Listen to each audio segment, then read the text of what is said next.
So it turns out that the signature of the quantum field is greater and greater degrees of oneness and wholeness, right? So think about it. When we live in stress, we live in separation, right? Because our senses fool us into believing you're there and I'm here, and everybody is separate from us, and everything is separate from us. That's 3D reality, right?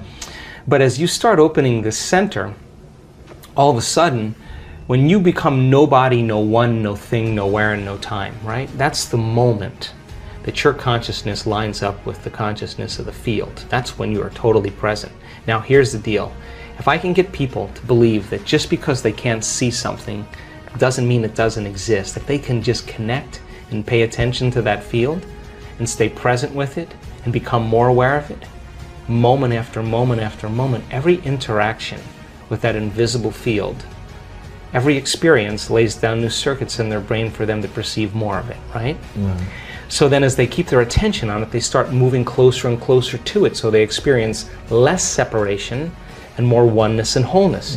So then when that happens, there's a cascade of all kinds of physical and chemical and energetic things that begin to happen. So for me, the best way that I can describe that field is it's intelligent love. It's greater levels of order and unity and oneness. And when you strike it and you hit it, it is the most incredibly electric feeling you will ever have. It is the most familiar, unfamiliar feeling you will ever have. You will swear that you are ancient in that moment, and you will connect. And it won't be just like love for your puppy. You will feel it in every single cell of your body. And I mean like a vibration, a coherence where your body becomes electric. And the only way we can describe that is love. You taste that one time. You want it all the time. Oh, here's what I say. I always say, the first time it happens, the first time it happened to me, and every time since, when I come back to my senses, I always say the same thing. Joe Dispenza, you got this all wrong. Because some veneer, some conditioning is lifted. You start realizing that the way you think life isn't that way. So now, when I've had those moments, Louis, I have said, there cannot be any more love than this until the next experience. Until next time. I mean, how much is there, right? I mean, wow. you get super humbled. When was the last time? Ooh, about 5 days ago, yeah. What was the moment? Ooh, I just had a very profound mystical experience. I was, I'll tell you the short story. And how often does it happen also? I don't know. I mean, I live for them. Yeah. So you try to do it every month if you can? Or no, weekly? I just do the meditations, and then when they happen, if I'm just in the right place and I don't have a plane to catch or an email to answer and I have a little laxity and I can kind of surrender into the moment, I just, I had this incredible, I don't know how to describe this, but there was a geometric pattern, like mandala, I don't know what it was, and it moved right through my entire body, and it was like working with me, with my physical body, and wow. If I could surrender to it, it was just incredible bliss. I mean, incredible bliss. I mean, I don't know how to describe it. And wow. and when that occurs, when it happened to me, I had this, my heart was just lit up, like it was an experience. It wasn't a physical experience, you know. It was from within. And here's the weird thing: every time it happens, my heart feels alive, like it lasts for days. Like the emotion from the experience lasts for days. And people are like, "What's up with you? Like, what?" And you're just kind of so joyful. You got this big smile on your face. I just am so happy to be alive, right? And so I think that independent of, listen, I now know, I mean, we've measured genetic changes, hormonal changes, neurotransmitter changes. We've measured immune system responses by trading fear for gratitude. We've measured gene expressions. We now know that people can signal the gene to reduce cancer and tumors, signal the gene to grow new neurons. We've measured this. Signal the gene for stem cells to go to damaged tissues and repair them. Oxidative stress gene signal. We've seen that in our students. Now here's the deal. After all of those studies in the last 6 years, you can't tell me you're too old to do this work. Can't tell me that. We got people in their 80s doing miraculous things. Can't tell me you're too sick to do this work.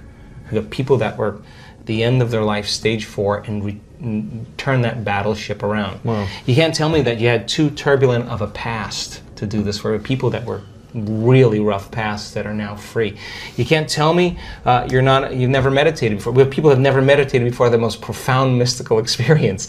Wow. You can't tell me you're too overweight, too underweight, too out of shape, too in shape. You can't tell me that anymore, because all colors, all races, everybody can do it. That's the cool part about it. And when you get a community of people together and you move them from one state of mind to another, there's this moment, and I can almost predict when it happens, the second or third day, where people just start hooking up. And then when they start hooking up, you know, we're seeing now in our events.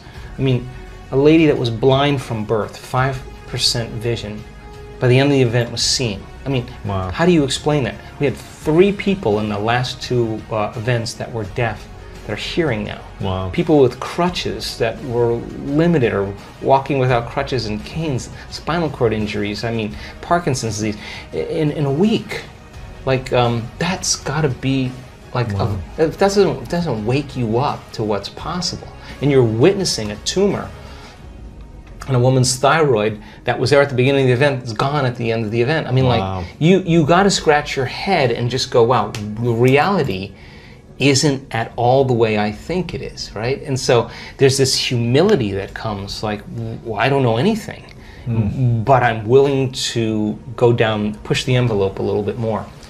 So we're only as good as our ability to execute this, right? But as we get better at it. Consistency of it too, yeah. I'm all about consistency, and I'm be the first guy to say, do the blood test, do the scan, let's do the test to make sure that it's just not in your mind, it's in your brain. Yeah. Let's know.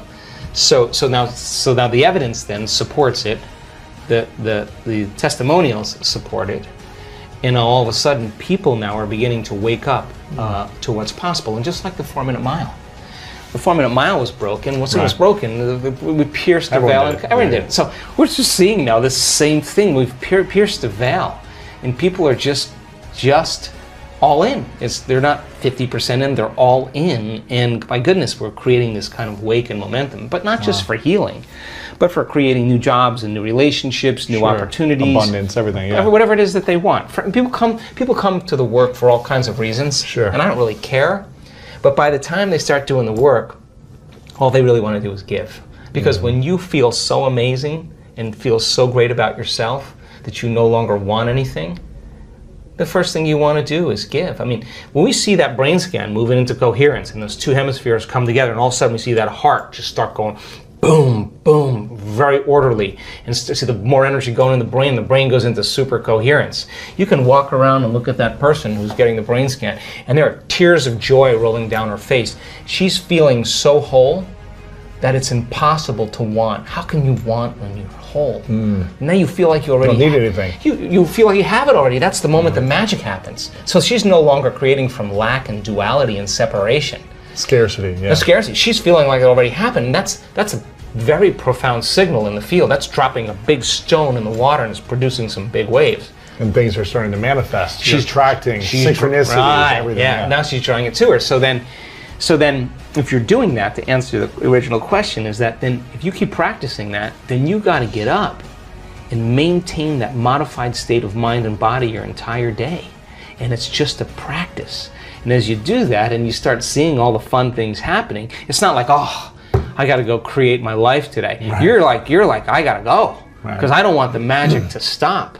So I just do it because I love the crazy, magical, wonderful things that happen that I would just never anticipate in my life. And so people are catching on to it, and they start coming for one reason. You know, they want money or they want health, but it's not about your money. It's not about your health. It's not about your new relationship. It's not even about the mystical moment. It's about who you become in the process. Because overcoming all those limitations to become somebody else, nobody can take that away from you. Wow.